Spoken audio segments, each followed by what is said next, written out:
how to build a vacant single-family home list in under 90 seconds on the LeadFuzion platform. Let's go. For our vacant house list, you'll need a geography to go ahead and input. The smallest you can do is zip code all the way up to multiple states if you'd like. I like to choose zip codes. I've added one in here and click the add button, and it's got us down to about 15,000 properties.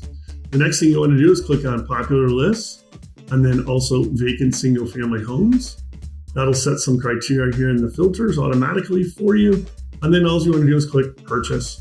Once you click purchase, it's going to ask you, do you want skip tracing? Yes or no? A yes means you want to add phone numbers and emails and last known addresses into there.